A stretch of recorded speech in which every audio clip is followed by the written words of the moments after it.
Buenos días, buenas tardes, buenas noches para cuando vean este video en nuestro canal.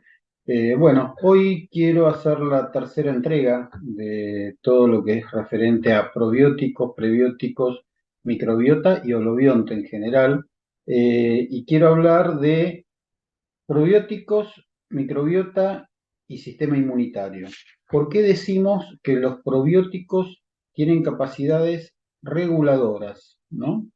Una de las cosas que observamos es que la mucosa intestinal está adaptada para justamente ser colonizada por bacterias que las llamamos bacterias comensales, porque son bacterias inocuas.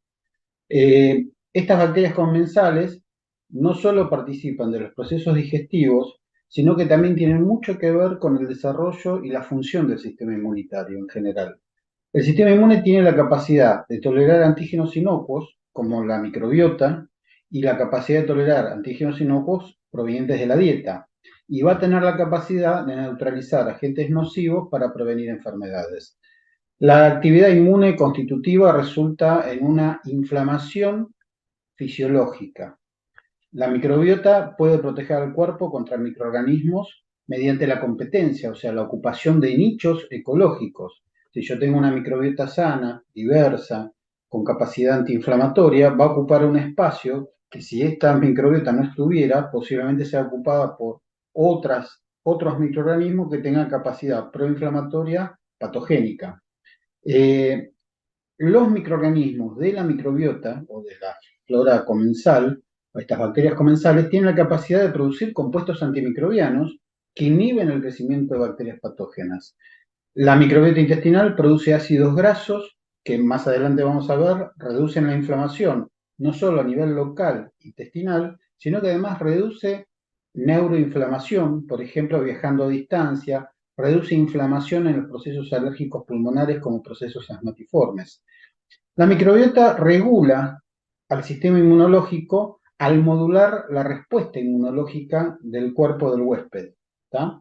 La presencia de una microbiota saludable ayuda a prevenir la colonización de patógenos y reduce la necesidad del sistema inmune eh, en cuanto a lo que refiere a combatir infecciones en general. Yo hace muchos años hablaba y mostraba en mis conferencias la foto de mi hija más pequeña, Lara, rodeada de los perros de la manada nuestra, y decíamos allá con un trabajo que había salido por el 2012, que convivir con perros y gatos durante el primer año de vida protegía frente a las infecciones respiratorias y de oído, estimulando y reforzando el sistema inmunitario de los bebés humanos, ¿no? El contacto temprano de un bebé humano con animales de alguna manera se había observado que tenía un efecto positivo en el desarrollo y la prevención de infecciones respiratorias y otitis. Y que de alguna manera esos bebés en contacto con animales estaban estimulados y tenían su sistema inmune reforzado. Hoy sabemos que la importancia de la microbiota intestinal en el ser humano, especialmente en la vida temprana, determina que haya factores como el tipo de parto, no es lo mismo un parto natural por canal vaginal que un parto por cesárea, la alimentación del lactante, no es lo mismo una dieta artificial, una leche artificial, que la leche materna, eh, la presencia de antibióticos, si hay intervención en el momento de la aparición del neonato, llevan a generar disbiosis. Y esa disbiosis se ha relacionado con mayor riesgo de patologías, sobre todo vinculadas al sistema inmunitario y trastornos metabólicos. O sea que individuos nacidos de partos con intervención médica, cesáreas, con presencia de fármacos como antibióticos, con modificaciones o no acceso a leche materna, estarían más predispuestos al desarrollo de patologías vinculadas al sistema inmune y trastornos metabólicos. Pueden ser estos individuos que tengan una propensión a desarrollar, por ejemplo, diabetes tipo 2, cuadros hipertensivos, procesos alérgicos, intolerancias digestivas. La mucosa intestinal está poblada por múltiples células, no es solo el enterocito con su microvilli y esa forma que tiene de cepillo para aumentar la superficie de absorción, sino que además del enterocito hay células carciformes, que son las productoras de moco intestinal. Hay células M, que van a ser células que van a tener proyecciones y que van a estar fuertemente vinculadas a las células dendríticas presentadoras de antígenos y que van a permitir permeabilizar selectivamente microorganismos y antígenos para que el sistema inmunitario, tanto innato como adaptativo, se pongan en acción. Y tenemos células de Paneth, que son las responsables de producir una serie de péptidos antimicrobianos que tienen mucho que ver con la capacidad de respuesta innata de esa luz intestinal. La mucosa intestinal está formada por un epitelio con estos enterocitos y infiltrados las distintas células que mencionaba antes. Por encima, hacia la luz intestinal, hay una capa de moco, como habíamos visto en los videos anteriores, y las células dendríticas pueden estar en contacto con las células M, que son las que tienen esta permeabilidad selectiva de antígenos para que haya presentación de antígenos, y estas células dendríticas como biosensores, emitir esas proyecciones en las bifurcaciones, en las ramificaciones de la célula M, y después migrar a la placa de Peyer, y si maduran, generar una respuesta inflamatoria, y si no entran en un proceso de maduración y se mantienen inmaduras, entrar en un proceso de tolerancia.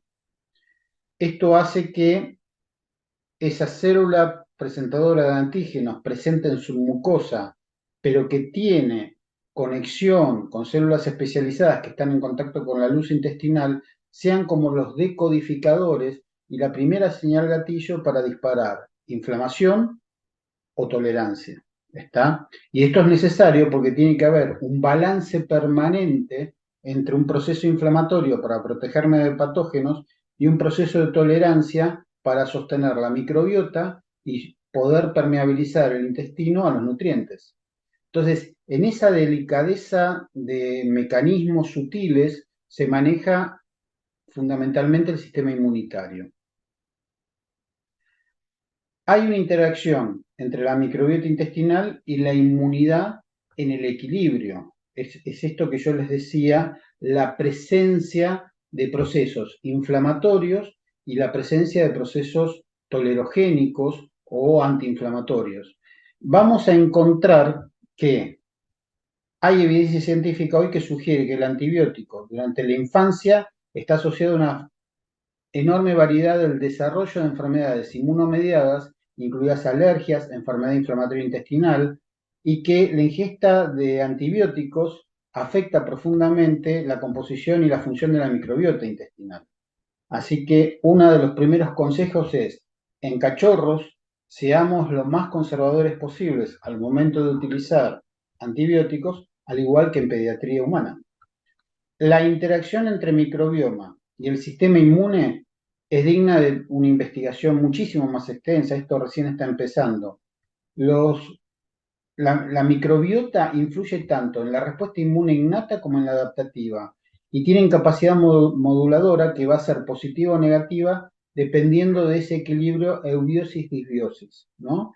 Nuestros hábitos de vida, nuestras dietas, nuestros factores externos van a tener mucho que ver en tener o no una microbiota diversa, una microbiota benéfica para el huésped, y en esta integración funcional que habíamos hablado del holobionte, vamos a ver cómo esa microbiota juega un papel fundamental en lo que es la modulación del sistema inmunitario.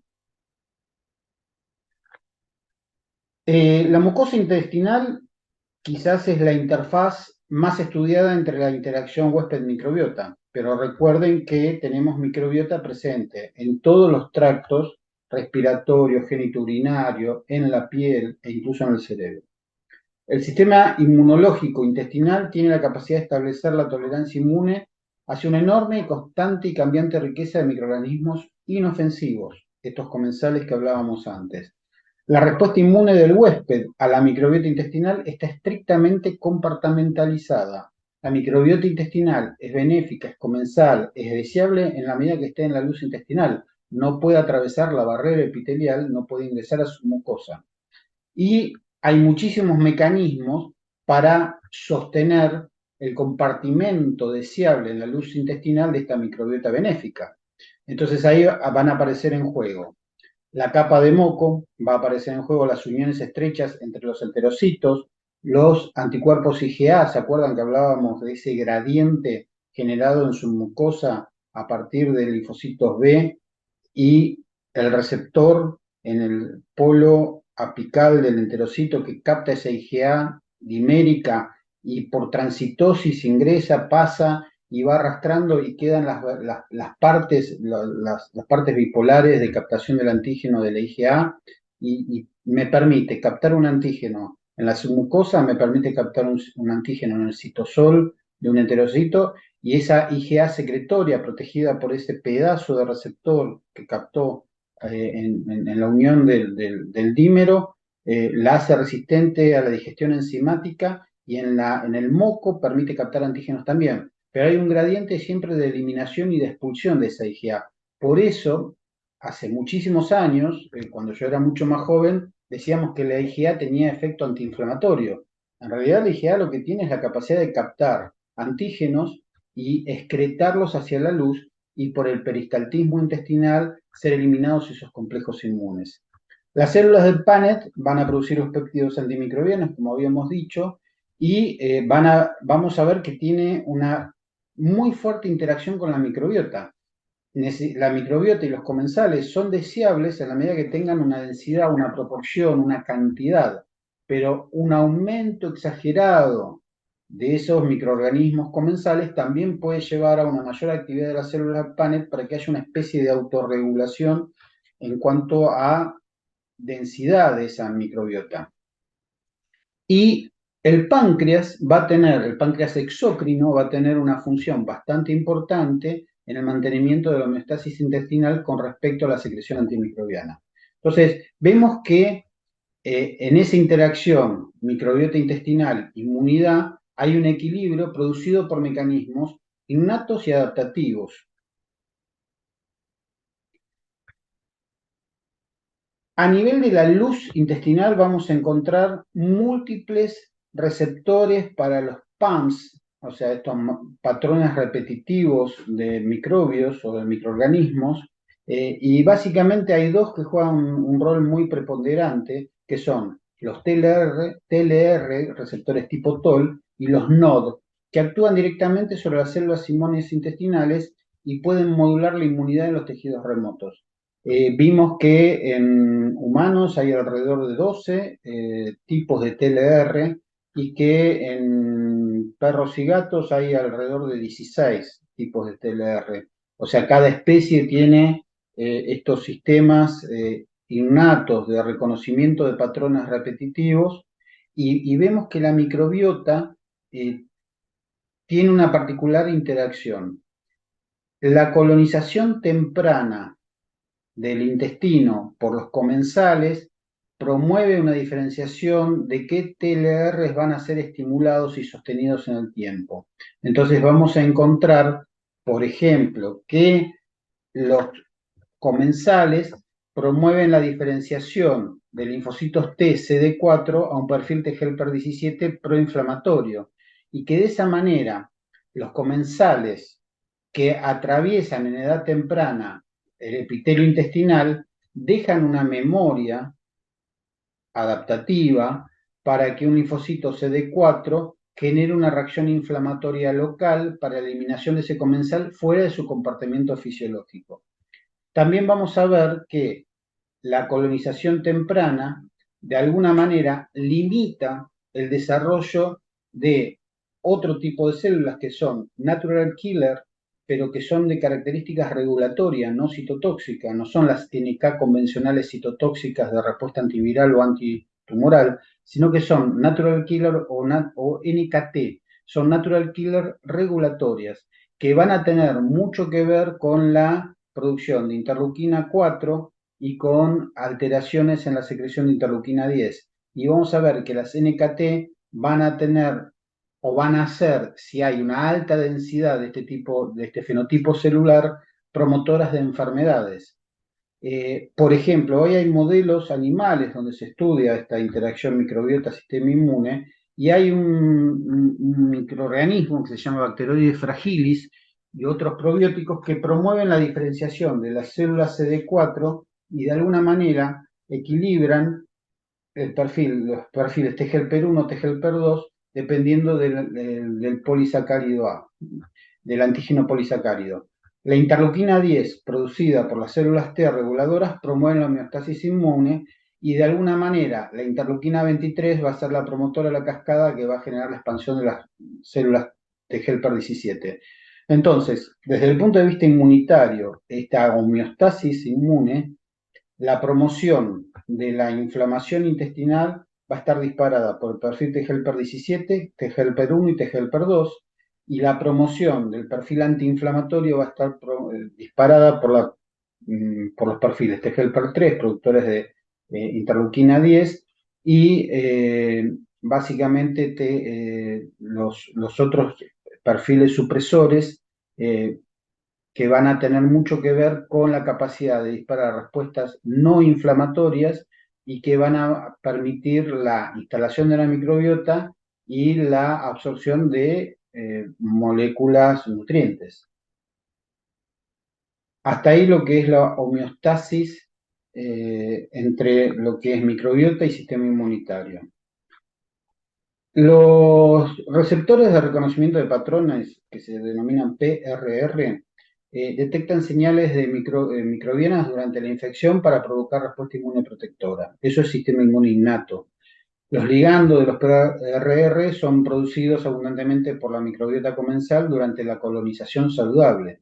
O sea, no podemos concebir un neonato, independientemente de la especie, que no tenga una colonización de comensales deseable.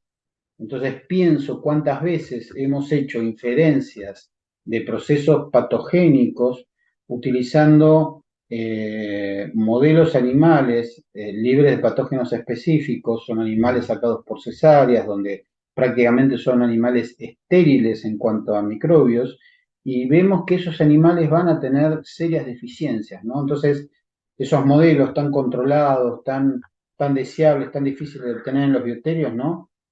Habrá que reversionar si realmente las inferencias que hemos hecho posteriormente tienen correlación con un animal que no sea un SPF. Pero bueno, ese es otro cantar y ya hablaremos más adelante de esto. Los TLR participan en la defensa del huésped contra patógenos y de alguna manera regulan la abundancia de estos comensales y mantienen la integridad del tejido intestinal. Por ejemplo, TLR5 es importante en la configuración de esta microbiota intestinal. Entonces, hemos visto, por ejemplo, que un intestino sano con un estímulo TLR5 se mantiene más sano que si baja la densidad de los TLR5 y aumenta la presencia de los TLR4 que responden al polisacárido. Entonces,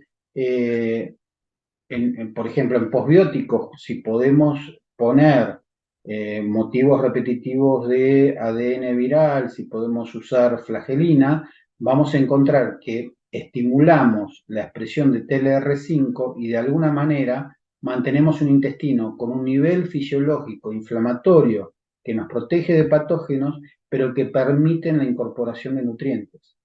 El antígeno polisacárido es producido por ejemplo, Bacteroides fragilis, y de alguna manera hay una relación simbiótica y participa mucho en la educación del sistema inmunológico en la etapa neonatal. El antígeno polisacárido estimula un heterodímero, TLR2, TLR1, y de alguna manera dispara cuando se activa TLR2 respuestas antiinflamatorias. De la misma manera, los NOD tienen capacidad de darle forma a la microbiota intestinal y, por ejemplo, NOD tipo 1 ayuda a la generación de tejido linfoide adaptativo y al mantenimiento de la homeostasis intestinal. Entonces, nuestras placas de Peyer, por ejemplo, en intestino delgado, donde se recluta el 80% de los linfocitos T y B del sistema inmune adaptativo van a estar influenciados y van a tener un desarrollo pleno si hay una microbiota comensal, una microbiota buena, una eubiosis, que me permitan el desarrollo de esos tejidos linfoides localizados del tejido linfático asociado a mucosas. El sensor bacteriano NOD tipo 2, por ejemplo, que es otro NOD, previene la inflamación del intestino delgado y de alguna manera restringe patógenos como Bacteroides vulgatus. Entonces, todos estos ejemplos son ejemplos de modelos animales, sobre todo en ratón, donde se han evaluado las composiciones de las microbiotas y vemos cuáles son las funcionalidades de los patrones de reconocimiento repetitivos y de los mecanismos regulatorios. Entonces, si en algún momento tenemos que hablar de enfermedad inflamatoria intestinal, lo que vemos es que el cambio de dieta, los antibióticos pueden alterar el microbioma. Eso es lo que llamamos factores ambientales y son externos, que de alguna manera también puede haber racialmente en individuos de manera singular alteraciones o susceptibilidad genética por mala expresión, por ejemplo, de los NOD o de los TLR.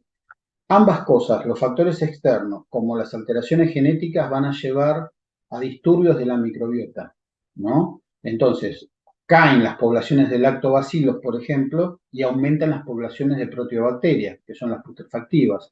Y eso hace que de alguna manera haya cambios metabólicos en el individuo.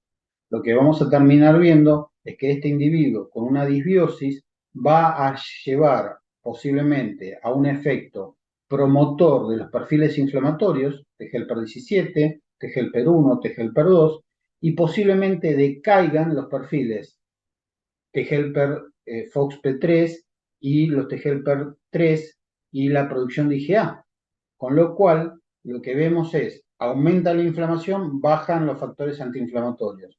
¿Qué sucede con ese individuo? Presencia de diarrea crónica, síndromes de mala absorción, presencia de meteorismo, gases, todo lo que conocemos del trastorno de enfermedad inflamatoria intestinal y lleva a una consecuente enfermedad crónica si no es intervenido a tiempo. Y lo que vemos en ese intestino delgado e intestino grueso, ¿no? Porque empieza muchas veces con enteritis y posteriormente puede progresar a una gastritis y puede progresar a una colitis, se va expandiendo como una mancha de aceite, el desorden metabólico, la colonización de, por ejemplo, proteobacterias, y esa enfermedad inflamatoria intestinal que tenía episodios esporádicos de diarrea o que comía determinadas cosas o que le dábamos antibióticos, bueno, si se sostienen en el tiempo y no hacemos una intervención, por ejemplo, con la adición de probióticos, posiblemente esa enfermedad inflamatoria intestinal se instale definitivamente y me dispare un individuo con patología crónica y que muchas veces termina en un trastorno de mala absorción, mala nutrición, ¿no? Entonces, desde la parte inmunitaria y de lo que es el aporte de probióticos, prebióticos y posbióticos, vamos a poder intervenir terapéuticamente. Y siguen apareciendo células que para mi gusto, cuando me puse a estudiar el tema y preparar estos temas, me fui desasnando. Aparecieron, que yo no conocía, unas células linfoides innatas. Y me encantó porque decía, qué bárbaro. Nosotros cuando enseñábamos linfocitos T y B hace muchos años en inmunología, decíamos que los linfocitos T y B eran del sistema inmune adaptativo, ¿no? Que los T eran los T helper o los T citotóxicos y que los B eran los productores de inmunoglobulinas. Después aprendimos que había linfocitos B y linfocitos T que pertenecían al sistema inmune innato. Y veíamos, por ejemplo, que aparecían en el sistema inmune innato linfocitos T gamma deltas infiltrados en esa submucosa intestinal y aparecían linfocitos B1 productores de anticuerpos naturales. Entonces, qué interesante, ahora aparecen células linfoides que son del sistema inmune innato. Serían como unos linfocitos del sistema inmune innato, que tienen mucho que ver con lo que es una secreción rápida de citoquinas que ya están polarizadas. Estas citoquinas son las que van, por ejemplo, interleuquina 23, que es la promotora de un perfil T-helper17. Entonces, lo que vemos es que aparece una célula linfoide innata que no es el CD4 que modula la respuesta adaptativa, sino que produce una citoquina que en ese entorno, en ese microambiente donde se están polarizando los linfocitos adaptativos, van a polarizarse hacia perfiles inflamatorios o hacia perfiles antiinflamatorios. Lo que vemos es que estos linfocitos, linfoides innatos, que tiene a la vez varios fenotipos, pueden ayudar a combatir infecciones y promover de alguna manera la reparación del tejido mucoso intestinal. Por ejemplo, las células linfoides innatas tipo 3 de alguna manera median vigilancia inmunológica en la configuración de la microbiota, facilita la resistencia a la colonización temprana a través de una regulación de interleuquina 22 y hay factores de transcripción que promueven esa infiltración de estas células linfoides innatas tipo 3. También hemos visto que, por ejemplo, Rominococcus urnavus es una bacteria que induce a la infiltración de parénquima en colon, pulmón, de eosinófilos y mastocitos en ratones a través de una cascada donde están implicados estos células linfoides innatas tipo 2. Entonces lo que vemos es que células linfoides innatas tipo 3 de alguna manera van a permitir una colonización temprana, van a regular y ayudan a mantener la homeostasis. Pero estos linfocitos infiltrativos, estos linfocitos innatos o células innatas linfoides tipo 3, de alguna manera, en una cantidad adecuada, regulan la presencia de patógenos que pueden llevar, por ejemplo, a enfermedades alérgicas en niños. Y los de tipo 2, de alguna manera, van a participar en la regulación de estos procesos alérgicos. Entonces, vemos que van apareciendo células inmunitarias vinculadas al sistema inmune innato, o sea, constitutivo, que no generan memoria, pero que son componentes estructurales, que de alguna manera modulan la respuesta inmunitaria previa estimulación de la microbiota, sea benéfica o sea patógena. Entonces, esto lleva a que este huésped, en función de ese estímulo, dispare procesos patogénicos en algunos casos.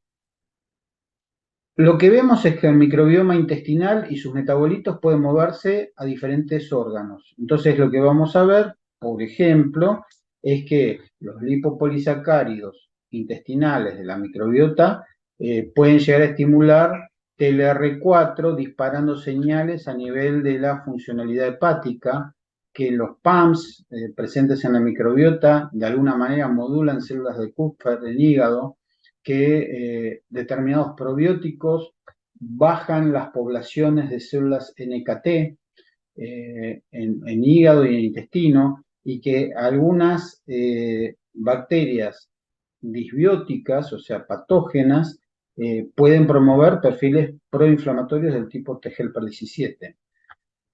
A nivel de cerebro, lo que se ha visto es que la microbiota intestinal produce una serie de ácidos grasos de cadena corta que regulan la homeostasis en la microglía y que promueven células T regulatorias en el cerebro. Esto significa, y lo vamos a ver en un video posterior, que la salud intestinal, la eubiosis, la microbiota benéfica, esas bacterias comensales en el intestino, tienen un impacto directo en el cerebro.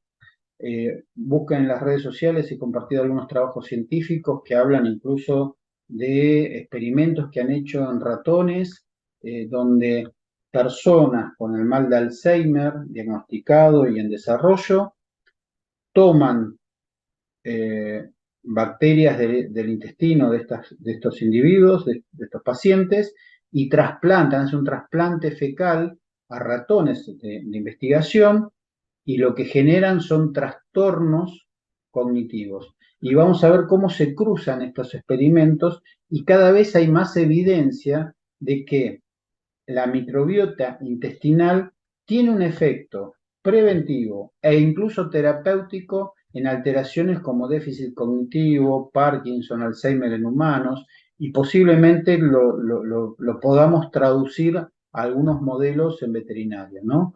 pienso en moquillo neurológico, pienso en miastenia gravis, pienso en patologías de características autoinmunes, pienso en degeneración de todo lo que es sistema nervioso. Entonces, me parece importante replantearnos esto.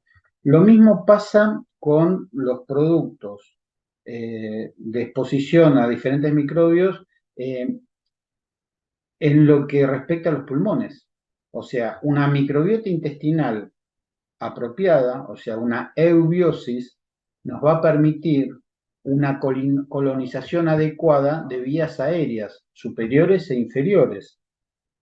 Las bacterias eubióticas, esa eubiosis, me va a llevar a tener un pulmón clarificado con características más antiinflamatorias, mientras que si tengo una disbiosis, posiblemente se produzcan respuestas del tipo proinflamatorias, que haya perfiles o respuestas del tipo T-helper 17, que van a ser promotores de presencia de procesos alergénicos. Otro tanto, pensando en el pulmón, se me ocurre hacer una inferencia hacia la piel.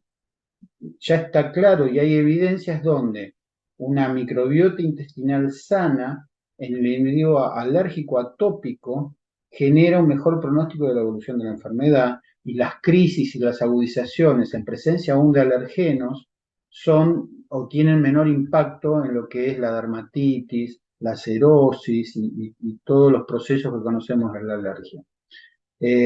Lo que uno termina viendo es que prebióticos, probióticos y posbióticos son fundamentales para respaldar la salud integral de este holobionte que nos hemos planteado, y en particular el impacto en la inmunidad es de gran importancia, ya que la microbiota de alguna manera eh, ayuda a equilibrar, a mantener una homeostasis, y que esta microbiota, si es eubiótica, me lleva a un equilibrio, y si hay una disbiosis, me lleva posiblemente al desarrollo de enfermedades crónicas. Si uno puede incorporar una dieta variada, rica en nutrientes, y considerar la inclusión, sobre todo de suplementos probióticos y prebióticos, y creo que vamos a marcar una gran diferencia en lo que es salud en general y calidad de vida. Entonces, es importante, creo, cuidar la microbiota intestinal. Me parece que es una inversión a largo plazo donde lo que vamos a hacer es prevenir un montón de enfermedades, y si las enfermedades están presentes, posiblemente ayudemos a bajar el impacto de estas enfermedades en el bienestar y en la calidad de vida del paciente. Así que bueno, me parece importante poder apoyar y promover todo esto que estamos investigando y estudiando en microbiotas, y que bueno, a disfrutar los beneficios básicamente. Y acá pienso en nuestros animales de cuatro patas y en los bípedos sin plumas que somos nosotros los humanos. Los invito a encontrarnos en el canal. Vamos a seguir subiendo videos. Este es el tercero de 5 videos que hemos desarrollado para hablar de microbiota, de holobionte. Eh, Está mi teléfono de WhatsApp, y solo WhatsApp, por favor no llamen. Está el perfil de Pablo Maure, la inmunología veterinaria, en Facebook, y está en el perfil de Instagram, Pablo Maure, inmunología y fitomedicina, donde me pueden encontrar, y iremos subiendo distintas informaciones, distintas cápsulas, como para que podamos desarrollarnos en este tema, que para mí es vasto, me ha traído un montón de novedades y realmente me ha motivado, me ha cambiado seriamente este concepto de salud integral, y lo que es más importante, de prevención. Hoy creo que todo individuo, sano o enfermo, debe consumir de alguna manera probióticos. Les quiero agradecer a todos, espero que hayan visto los videos anteriores, espero que vean los videos que están por venir, y bueno, nos encontramos a la vuelta de la esquina. Muchísimas, muchísimas gracias.